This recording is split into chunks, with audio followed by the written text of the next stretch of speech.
Marcus Chen had been counting sunrises for 8 years, 3 months, and 16 days when the impossible happened. Someone knocked on his door. The sound echoed through the reinforced habitat dome he'd built from the wreckage of the research vessel Prometheus, a sharp metallic rapping that made him freeze mid-motion as he tended to his hydroponic gardens. His weathered hands, scarred from countless repairs and improvements, slowly set down the nutrient dispenser. Nobody knocked on Kepler 442c. Nobody could knock on Kepler 442c. The planet had been declared lifeless after the initial survey, its thin atmosphere barely breathable even with enhancement gear. The research mission that brought him here was supposed to last 6 months, studying the planet's unusual mineral compositions. That was before the solar flare surge overloaded their ship's systems during takeoff, sending the Prometheus crashing back to the surface in a ball of twisted metal and broken dreams. He'd been the only survivor out of 12 crew members. The communications array was destroyed, the emergency beacon crushed. He was stranded on a world 47 light-years from Earth with nothing but his engineering skills, a few salvaged supplies, and the stubborn human refusal to simply lie down and die. Marcus approached the airlock cautiously, checking the atmospheric readings on his wrist display. External pressure normal. Oxygen levels stable within his dome's localized field generators. The bioscanners he'd crafted from medical equipment debris showed 3 distinct heat signatures outside. 3 large heat signatures. His hand hesitated over the airlock controls. In 8 years of solitude, he'd grown careful, methodical. Survival on Kepler 442c demanded nothing less. The planet's days were 36 hours long, its twin moons creating tidal stresses that shifted the landscape unpredictably. Acidic rain fell during the storm seasons, requiring constant maintenance of his protective barriers. The mineral-rich soil could be coaxed into supporting earth plants, but only with careful pH balancing and nutrient supplementation he'd learned through countless failures and small victories. He'd built more than just a survival shelter. His dome complex now covered nearly 2 acres, with multiple growing chambers, a workshop equipped with tools forged from ship debris, a library corner where he'd hand-copied technical manuals and poetry alike onto salvaged data tablets, and even a small observatory where he tracked the planet's unusual stellar phenomena. Every improvement was hard-won, every innovation born from necessity, and the peculiar human gift for making the impossible merely difficult. The knocking came again, more insistent. 3 precise raps, patient but unmistakably intentional. Marcus sealed his atmospheric suit and cycled through the airlock, his movements automatic after years of practice. The outer door hissed open, and he stepped into the pale amber light of Kepler 442c's distant star. 3 figures stood before his habitat, and they were definitely not human. They towered over him by at least 2 feet, their frames lean but powerfully built. Covered in form-fitting armor that seemed to absorb and reflect light in impossible ways. Their faces were angular, almost feline, with large eyes that held depths he couldn't quite fathom. Each carried weapons that hummed with barely contained energy, though they were holstered at their sides in what he hoped was a peaceful gesture. The center figure stepped forward, removing her helmet to reveal features that were both alien and startling in their fierce beauty. Her skin had a subtle luminescence, and her hair moved as if underwater despite the still air. When she spoke, her voice carried harmonics that seemed to resonate in his chest. "Human survivor," she said, the words carefully pronounced in accented but clear English. "I am Huntress Zara of the Kethmaran Pack. These are my pack sisters, Lith and Nessa." She gestured to her companions, who nodded with military precision. "We have traveled far to find you." Marcus's mind reeled. 8 years of isolation had prepared him for many things, but not this. How do you know English? How did you find me?" Your species is known to us, Zara replied, her large eyes studying him with an intensity that made him feel like a specimen under examination. We have been watching your progress on this world. Your survival skills are impressive. Watching? Marcus's engineer's mind immediately began calculating. For how long? From where? From the beginning. Lith spoke for the first time, her voice deeper than Zara's but carrying the same strange harmonics. Your distress beacon was damaged, but it transmitted for 3 days before failing. We received the signal. That was 8 years ago, Marcus said slowly. Why didn't you help? Why didn't you rescue me? The 3 huntresses exchanged glances that seemed to carry entire conversations. Nessa, who had remained silent until now, stepped forward. Her armor bore different markings than the others, more elaborate somehow. Rescue was not permitted under our laws, she said. You had fallen onto a world within our territory during your species' first expansion phase. According to the Galactic Isolation Protocols, newly spacefaring species must prove their worthiness before contact is authorized. Prove worthiness? Marcus felt a familiar surge of the stubborn anger that had kept him alive through the worst of his early days on Kepler 442c. By dying alone on a dead rock? By surviving, Zara said simply. By adapting. By showing the strength that makes a species worthy of joining the galactic community. Her expression softened slightly. You have done more than survive, Marcus Chen. You have thrived.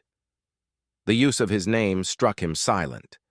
They had been watching, truly watching, learning about him while he struggled through seasons of despair and small triumphs, while he talked to himself and his plants just to hear a voice, while he built and rebuilt and improved his little corner of this harsh world. But that's not why we're here, Zara continued, and her tone shifted to something more complex, layered with meanings he couldn't quite grasp. We need to discuss a matter of great importance, a matter concerning your legacy. My legacy? Marcus laughed, but it came out bitter. I'm one man on a dead planet. What legacy could I possibly have? Lith moved to Zara's side, her hand resting on what looked like a containment unit attached to her belt. During your 2nd year here, you gave genetic material to our medical survey team. Marcus stared at her blankly. I've never seen any of your people before today. You were unconscious, Nessa explained. Radiation poisoning from exposure to Kepler 442c's unusual mineral deposits. Our medical protocols required tissue samples to synthesize proper treatment. You were dying. Memory flooded back.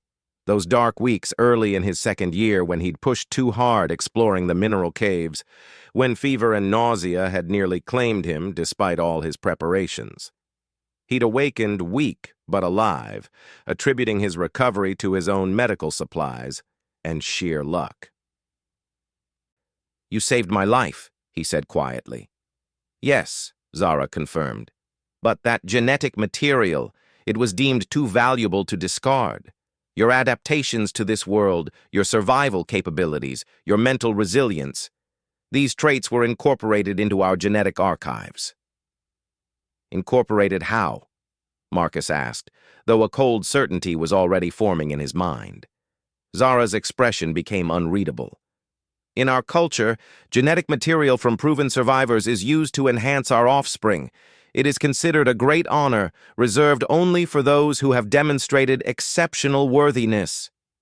You used my DNA, Marcus said slowly, to create children. Not children, Lith corrected, daughters. 3 daughters born over the past 6 years. They carry the best of your survival instincts combined with our hunting heritage. The world seemed to tilt around Marcus. He reached out to steady himself against his habitat's exterior wall, the metal warm under his palm from the dome's heating systems. Where are they? Nearby, Nessa said, her hand moving to another containment unit. They have been raised by the pack. trained in our ways. But they have reached the age where they must choose their path forward, and they have questions about their human heritage. What kind of questions? They want to understand why you stayed here alone instead of finding a way to escape, why you built instead of merely survived, why you have continued to improve this place even with no hope of rescue. Zara's eyes held something that might have been respect.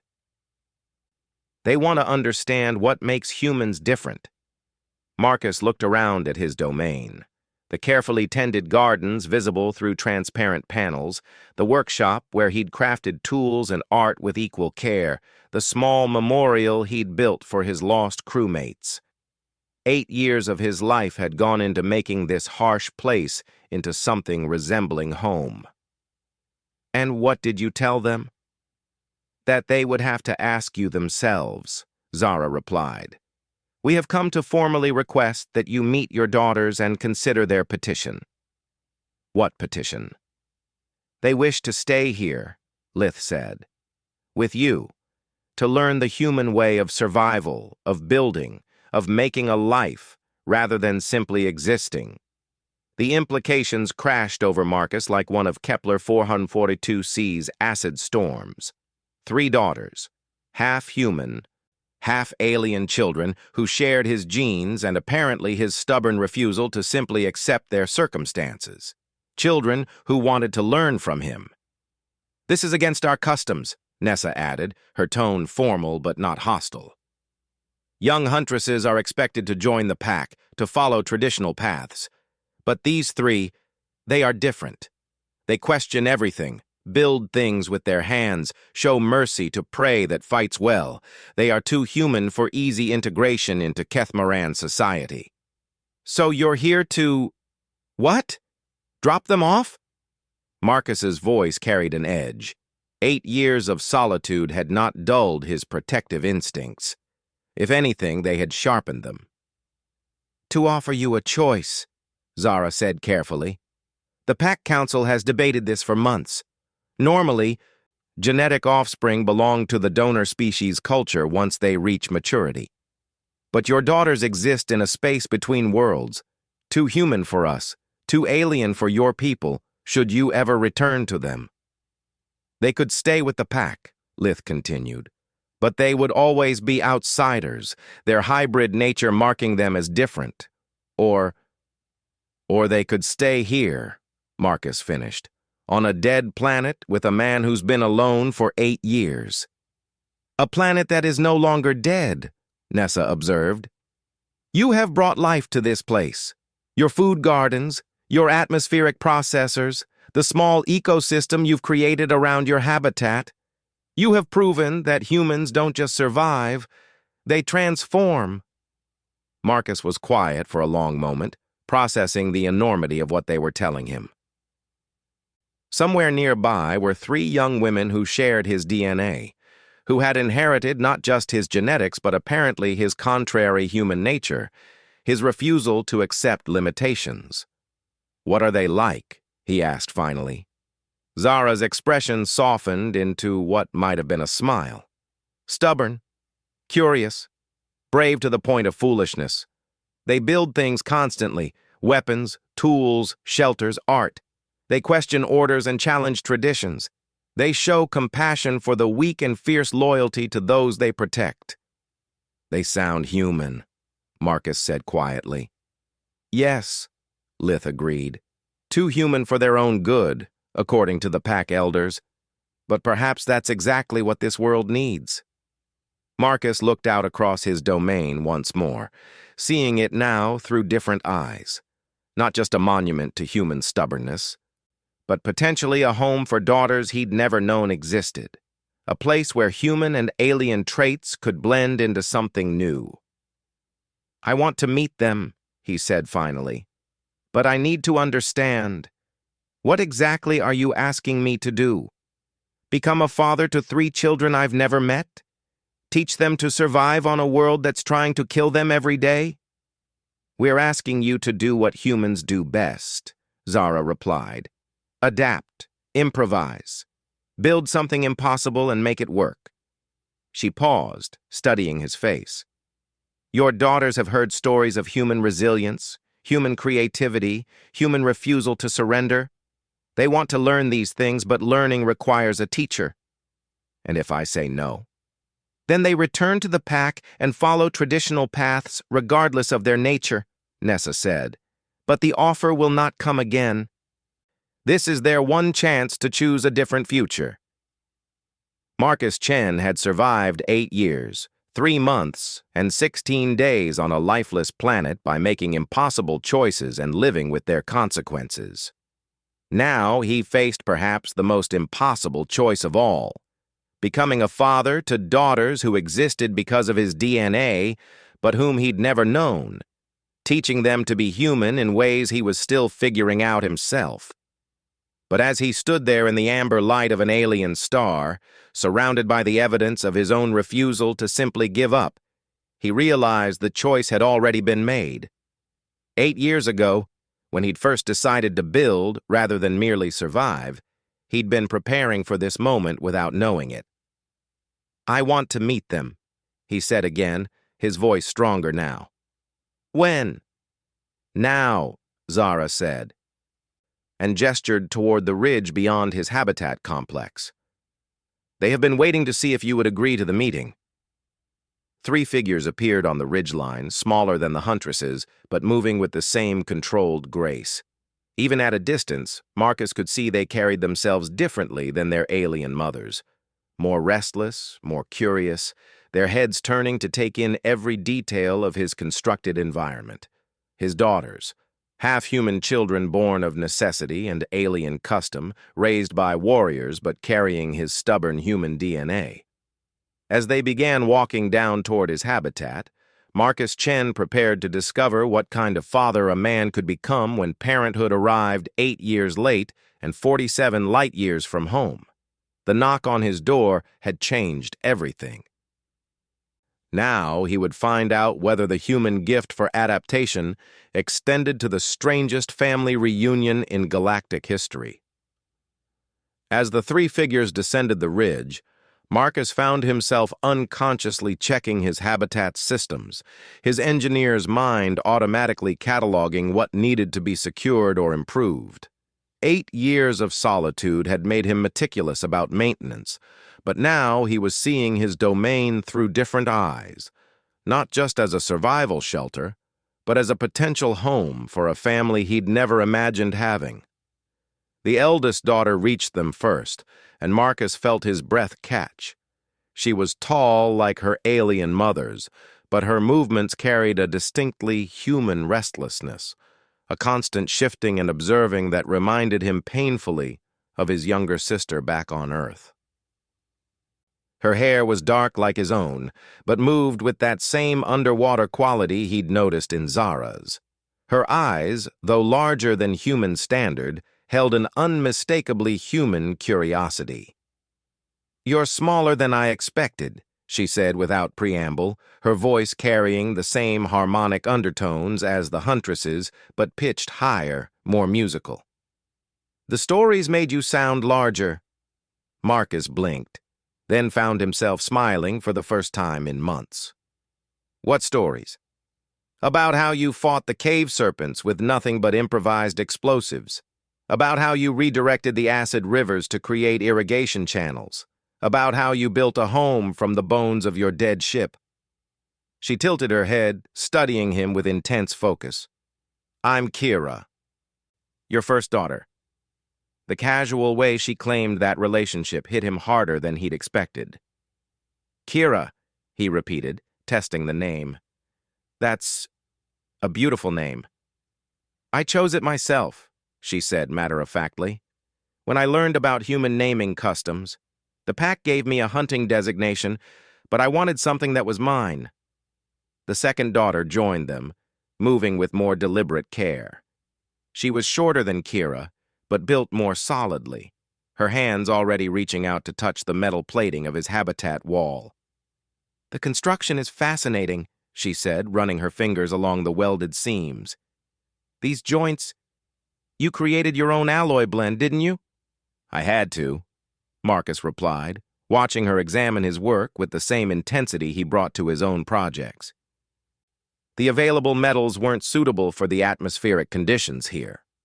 "Brilliant adaptation," she murmured, her voice filled with genuine admiration. "I'm Vera. I build things too, but nothing this sophisticated." She looked up at him with eyes that were definitely his own shade of brown, despite their alien size. "Will you show me how you forge the support struts?" Marcus glanced at Zara, who was watching the interaction with careful interest. "Yes, I think I can do that." The youngest daughter hung back slightly, her attention focused not on Marcus or his habitat, but on the gardens visible through the transparent panels.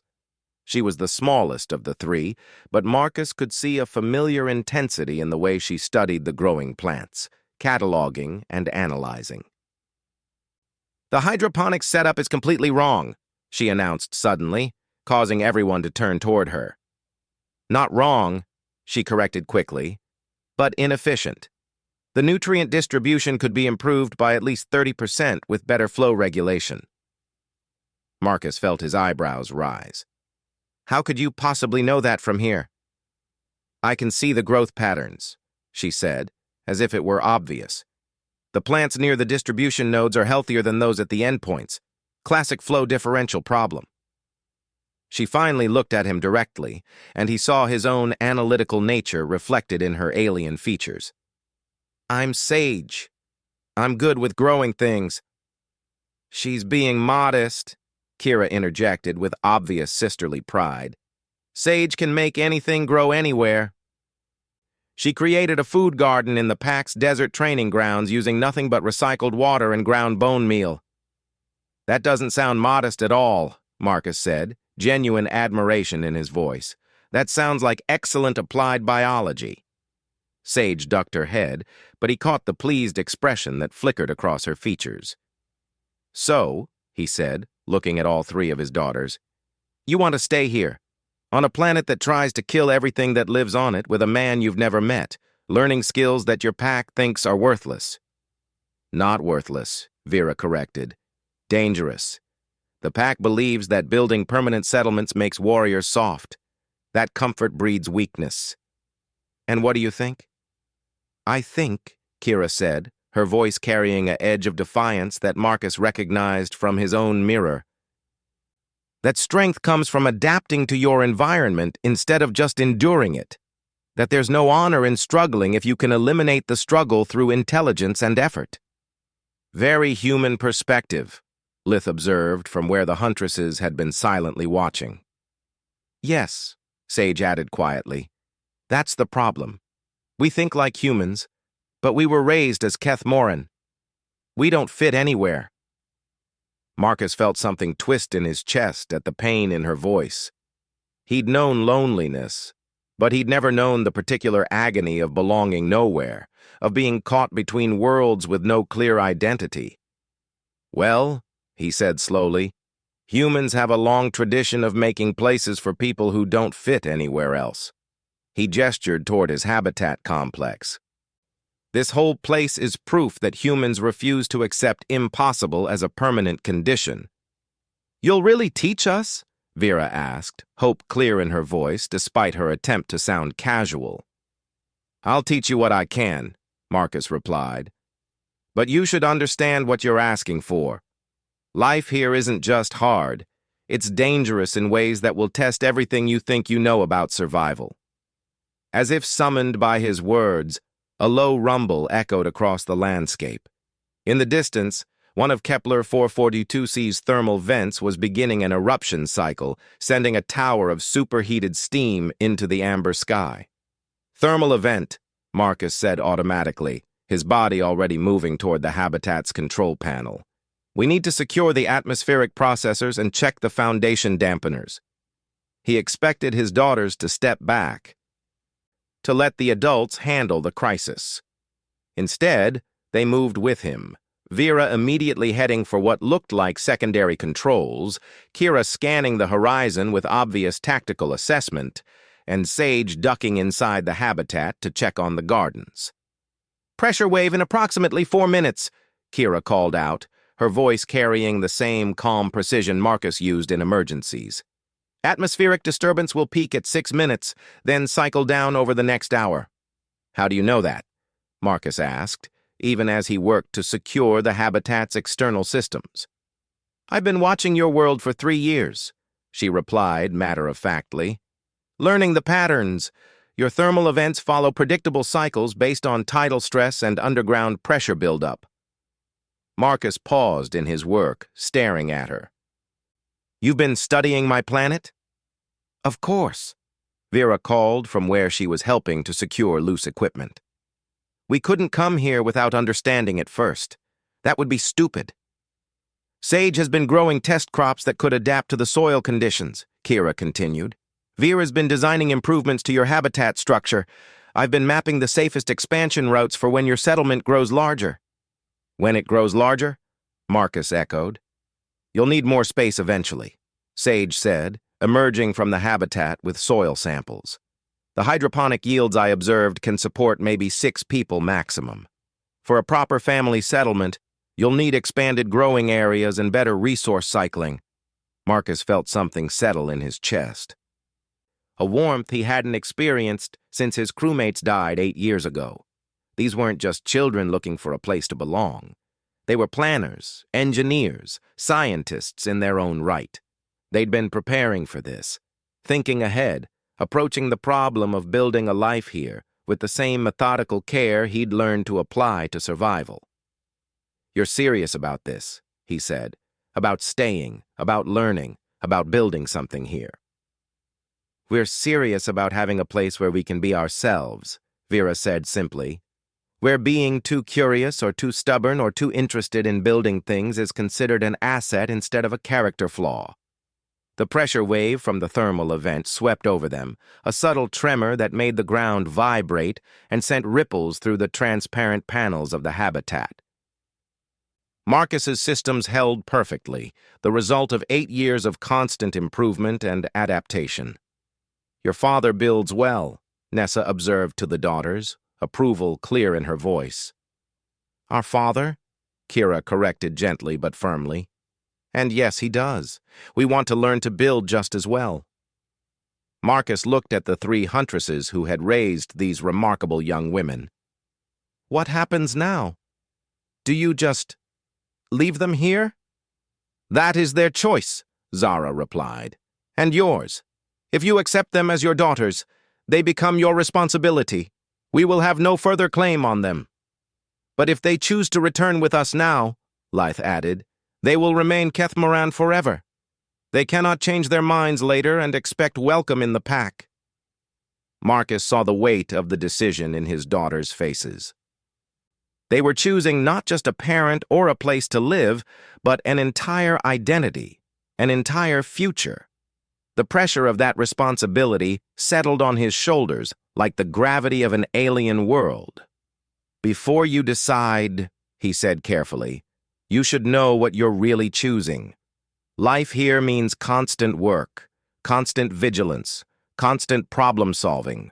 The planet doesn't care that you're clever or brave or determined. It will try to kill you anyway, every single day. Like it's been trying to kill you for 8 years? Sage asked. Yes. But you're still alive, Vera pointed out, and you've built something amazing. We've built something amazing, Marcus corrected, surprising himself with the certainty in his voice. What you've described, the crop research, the structural improvements, the expansion planning, that's already more than I could accomplish alone. If you're serious about staying, about learning, then we're not just talking about survival anymore. We're talking about building a real home.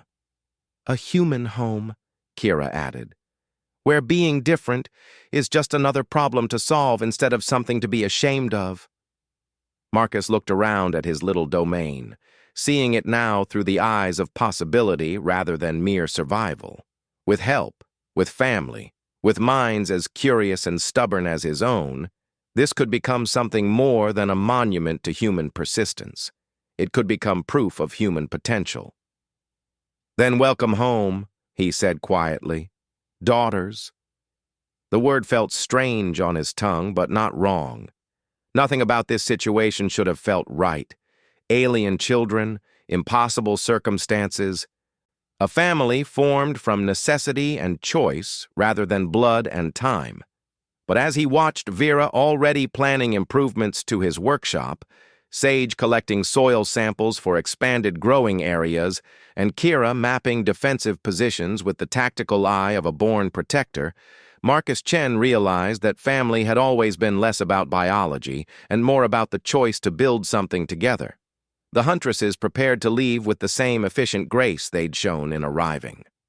Zara approached Marcus one final time, her expression unreadable. "They are strong," she said, "but they are also young, and the universe is full of dangers we have not taught them to face. You will need to prepare them for challenges beyond survival." "What kind of challenges?" "The kind that come when a species proves its worthiness and draws the attention of those who would rather see it fail."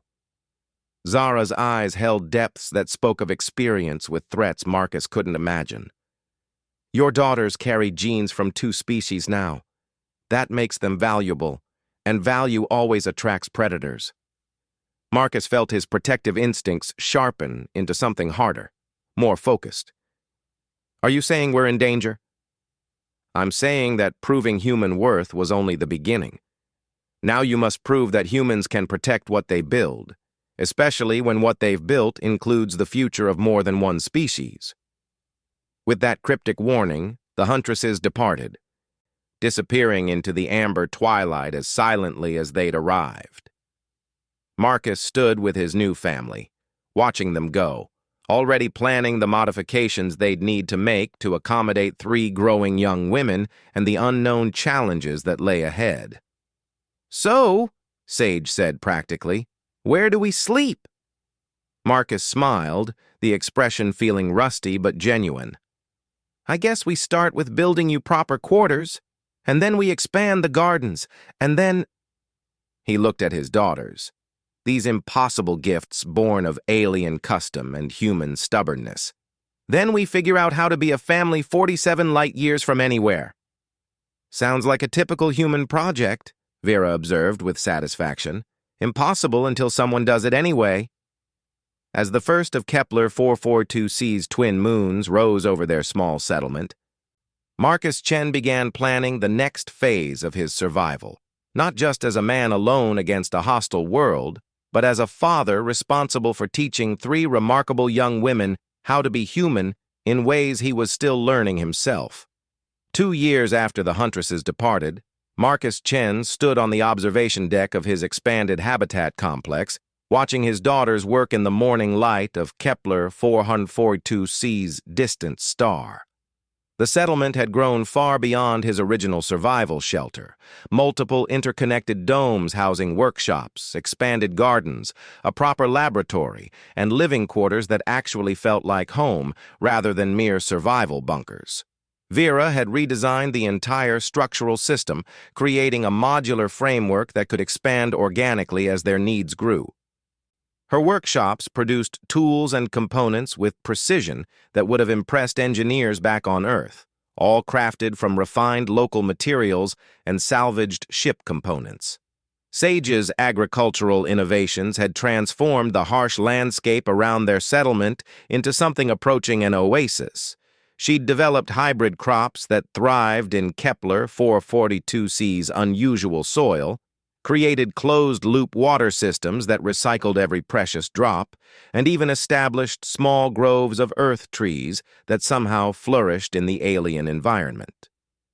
Kira had become their scout and defender, mapping the surrounding territory with methodical precision, while establishing early warning systems and defensive positions that could protect their home from any conceivable threat.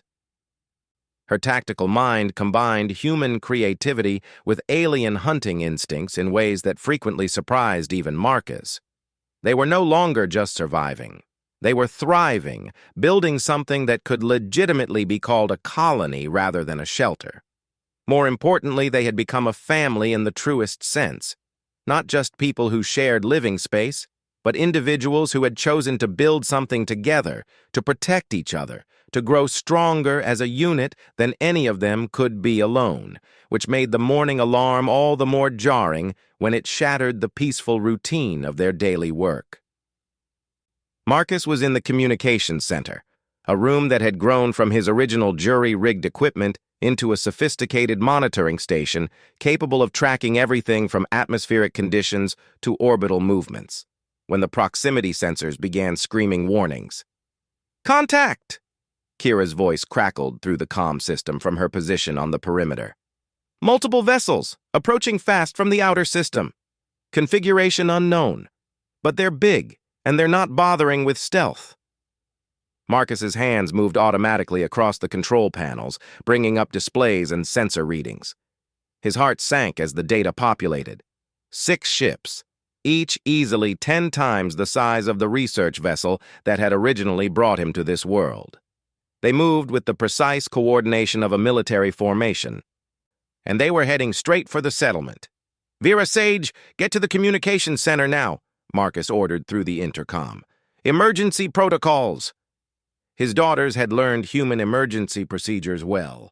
Within minutes, all 3 were in the comm center, their faces showing the same controlled tension Marcus felt in his own chest. 2 years of peaceful development had been wonderful, but it had also made him somewhat complacent about the possibility of outside threats. "Can you identify them?" Sage asked, studying the sensor displays with analytical precision. "No," Marcus replied. "Configuration doesn't match any known Kethmaran vessel, and they're too advanced to be human. Whatever they are, they've got technology significantly beyond anything in our databases." "The huntresses' warning," Kira said grimly. "About drawing attention once we proved human worth." The communication array crackled to life, filled with harsh static before resolving into a voice that spoke in precise, emotionless English. "Human settlement Kepler 442c, you will prepare for immediate evacuation. This system has been designated for conversion. Resistance will be met with elimination." Marcus felt his blood chill. "Conversion to what?"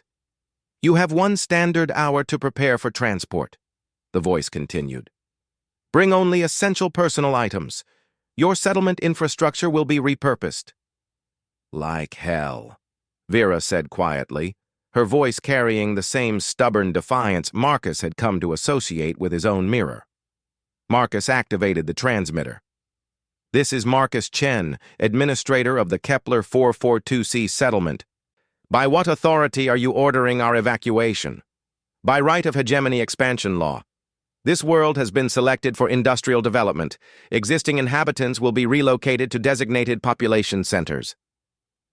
"And if we refuse?" There was a pause that somehow managed to sound both surprised and contemptuous. "Refusal is not an option available to primitive species. You will comply or you will be removed." Marcus cut the transmission and turned to his daughters. "Options?" "We could run," Sage suggested, though her tone made it clear she didn't consider it a real option. "Take the emergency supplies and hide in the deep caves until they leave." "They won't leave," Kira said with certainty. "If they're here for industrial conversion, they're planning to strip mine the planet." "The caves won't protect us from that level of environmental destruction." "Fight?" Vera asked, but her expression was skeptical. 6 ships against 4 people with improvised weapons? Marcus studied the tactical display, his engineer's mind automatically calculating odds and possibilities. The smart move was obvious: comply with the evacuation, hope for survival in whatever population centers these hegemony forces had planned, except that their home was forfeit to superior technology and numbers. The smart move was also completely unacceptable. "We're not leaving," he said finally, "and we're not giving up without a fight." "Dad," Kira said gently, "I appreciate the human stubbornness, but we need to be realistic about our chances." "Human stubbornness?"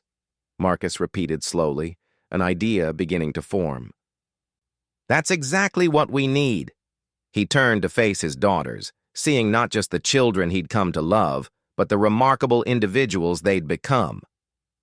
What makes humans different from other species? We don't know when to quit, Sage offered. We build things instead of just adapting to them, Vera suggested. We're too stupid to recognize impossible odds, Kira added with dark humor. All of that, Marcus agreed. But there's something else, something the hegemony clearly doesn't understand about us. He activated the sensor array, studying the approaching ships with new eyes. We don't just fight with weapons or strength or superior technology. We fight with everything we have, everything we've built, everything we've learned. Understanding dawned in Kira's eyes first. The settlement itself, Marcus confirmed. 2 years of constant improvement, constant adaptation. Every system we've built, every innovation we've made, every backup plan we've developed. This isn't just our home. It's our weapon. The thermal regulation system, Vera said suddenly, her voice quickening with excitement. We've been channeling the planetary thermal vents for power and heating, but the pressure differentials could be redirected, Sage finished. The atmospheric processors aren't just maintaining our air quality, they're connected to underground pressure systems that span half the continent. And the communication array, Kira added, isn't just for talking. We've been using it to monitor everything from atmospheric conditions to orbital mechanics. If we modify the output parameters, Marcus smiled, feeling the familiar surge of stubborn pride that had kept him alive for 8 years and had apparently passed intact to his daughters. Time to show the hegemony why humans don't just survive. We adapt, we improve, and we make the impossible look easy. They had 43 minutes before the hour deadline. It should have been impossible to reconfigure an entire settlement's infrastructure into a defensive system in less than an hour. But impossible had never been a word the Chen family accepted easily. Vera took the mechanical systems, her hands flying over control panels as she rerouted power conduits and pressure lines with the efficiency of someone who had built every component herself. The thermal management system that had kept their habitat comfortable for 2 years began transforming into something far more aggressive. Sage worked with the atmospheric and biological systems, her knowledge of planetary ecology letting her predict exactly how various environmental changes would cascade through the local ecosystem. Her modifications to the air processors would create effects that wouldn't be immediately obvious, but would compound rapidly. Kira coordinated their defensive preparations with the tactical precision of a general, her understanding of the settlement's layout and capabilities letting her plan contingencies within contingencies. The early warning network she'd built around their home became the foundation for something much more comprehensive. Marcus tied it all together. His 8 years of experience with Kepler 442c's unique properties, letting him see connections and possibilities that even his brilliant daughters might have missed. Every system they'd built, every innovation they'd developed, every adaptation they'd made, all of it flowing together into a defense that existed nowhere in any military manual. With 7 minutes remaining before deadline, Marcus activated the communication array one final time. Hegemony vessels. This is Marcus Chen. We decline your generous offer of evacuation. Your resistance is pointless, the emotionless voice replied. Primitive technology cannot threaten hegemony systems. You're probably right, Marcus agreed cheerfully. Good thing we're not using primitive technology. We're using something much more dangerous. Elaborate. Human technology. Adapted, improved, and refined by people who don't accept limitations. Marcus's voice carried the same stubborn confidence that had kept him alive through 8 years of impossible circumstances. You want our world? Come and take it. The first hegemony shuttles launched 18 minutes later, descending through Kepler 442c's atmosphere toward the settlement with mechanical precision. Marcus watched them approach on his tactical display, feeling the calm certainty that had carried him through every crisis since the Prometheus crashed. Initiating thermal redirection, Vera reported from her position. Pressure cascades building in targeted zones. Atmospheric modifications reaching critical thresholds, Sage added. Environmental cascade effects beginning propagation. All defensive networks active, Kira confirmed. Multiple engagement protocols standing by. Remember, Marcus said quietly, we're not trying to destroy them, we're trying to teach them. Teach them what? Kira asked. That humans don't just build settlements, we build homes, and there's nothing more dangerous than a human protecting their home. The lead shuttle reached the perimeter of their modified atmospheric envelope and suddenly lurched sideways, its pilot clearly struggling with unexpected turbulence and pressure differentials that hadn't been there an hour earlier. The carefully controlled thermal vents that had provided their settlement with power for 2 years erupted in perfectly timed sequence, creating atmospheric conditions that made controlled flight nearly impossible. What is happening? The hegemony voice demanded through the communication array. Local weather, Marcus replied innocently. Kepler 442c has very unstable atmospheric conditions. Surely your sensors detected that before you decided to conduct surface operations. The shuttles attempted to adjust, their advanced technology compensating for the thermal disruption with impressive efficiency. But as they descended further, Sage's atmospheric modifications began taking effect. The air itself became hostile, not toxic, but dense with particulates that fouled sensors and created electrical discharge patterns that interfered with sophisticated electronics. These conditions are artificially generated, the hegemony voice accused. Of course they are, Marcus agreed. We've been managing this planet's environmental hazards for 8 years. Did you think we'd just let our hard work go to waste? The shuttles pushed through the atmospheric interference with determination, their pilots adapting to conditions with the skill of experienced military operators. Marcus felt a moment of genuine respect for their professionalism, even as he prepared to show them why human stubbornness was legendary across the galaxy. As the shuttles approached the settlement itself, they entered the final layer of the Chen family's defenses, not weapons in any traditional sense, but the accumulated infrastructure of 2 years of constant innovation. Power conduits that could generate electromagnetic pulses, water systems that could create instant flooding or atmospheric humidity spikes, structural elements that could reconfigure themselves to create barriers or redirect approaching vehicles.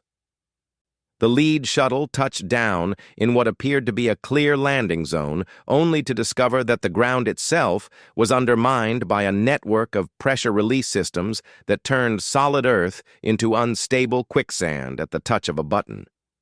"This is impossible," the hegemony commander snarled over the communication channel. "No primitive settlement should have this level of integrated defensive capability." "You're right," Marcus replied. "No primitive settlement should. But we're not primitive. We're human. We don't just adapt to our environment, we make our environment adapt to us."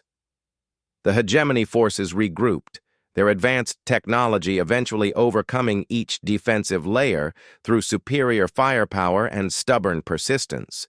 But by the time they reached the settlement's main complex, they had lost 3 shuttles, spent enormous amounts of time and resources, and gained a healthy respect for the ingenuity of the humans they'd expected to simply evict. "Final warning," the hegemony commander announced, his voice no longer emotionless, but carrying a distinct edge of frustration. "Surrender now, or face complete destruction." Marcus looked at his daughters, seeing his own determination reflected in their faces. "Counteroffer," he transmitted. "Withdraw now, and we'll pretend this never happened. You are 4 individuals against the technological superiority of the hegemony. We are 4 humans who spent 2 years turning a dead planet into a home," Marcus corrected, "and we're just getting started." The final assault began moments later, hegemony forces advancing on the settlement with overwhelming technological superiority. They should have succeeded easily, their weapons and armor far beyond anything the human family could have hoped to match. But they hadn't counted on fighting an entire planet that had been adapted to human specifications. Every system, every innovation, every piece of technology the Chens had developed over 8 years of survival became part of their defense. The habitat itself became a weapon, the landscape became an ally, and the impossible became merely another engineering problem to be solved through human creativity and absolute refusal to surrender. When the smoke cleared and the last hegemony forces retreated to their ships in orbit, Marcus Chen stood in his battered but intact settlement, surrounded by his daughters and the evidence of what humans could accomplish when they refused to accept the impossible. "Status report," he said calmly, as if they'd just finished routine maintenance rather than fought off an invasion. "Settlement infrastructure intact," Vera reported with satisfaction. "All major systems operational, and I've got about 17 new ideas for improvements." "Environmental modifications holding steady," Sage added. "The atmospheric changes we made could actually be permanent improvements if we want them." "Perimeter secure," Kira confirmed. "And I think we've got enough sensor data to design early warning systems that could spot approaching ships days in advance." Marcus activated the communication array one final time, reaching out to the hegemony ships that were now maintaining a distinctly respectful distance from the planet. "This is Marcus Chen, administrator of the Kepler 442c settlement," he said formally. "Consider this world under human protection. Any future colonization or industrial development requests should be submitted through proper diplomatic channels." There was a long pause before the hegemony commander responded. "By what authority do you claim territorial rights to this system?" "By right of settlement, development, and successful defense," Marcus replied. "Also by right of being too stubborn to move when asked politely." He glanced at his daughters, all three of whom were grinning with the same fierce pride he felt in his own chest. "Plus, we've got family here, and humans are notoriously difficult to reason with when it comes to protecting their families." Another pause. "The hegemony will note your claim in the territorial registers. Future development proposals will be reconsidered." As the hegemony ships departed Kepler 442c's orbit, Marcus Chen sat down in his communications center and looked around at the home his family had built together. It had taken 8 years of solitude to teach him how to survive alone. It had taken 2 years with his daughters to teach him something far more important, how to build something worth protecting, and how to protect it with everything they had. "So," Sage said practically, "what do we do now?" Marcus smiled, already beginning to plan the next phase of their impossible human project. "Now we get back to work. We've got a home to improve, technology to develop, and a planet to make better. And something tells me we're going to have more visitors eventually, hopefully friendlier ones."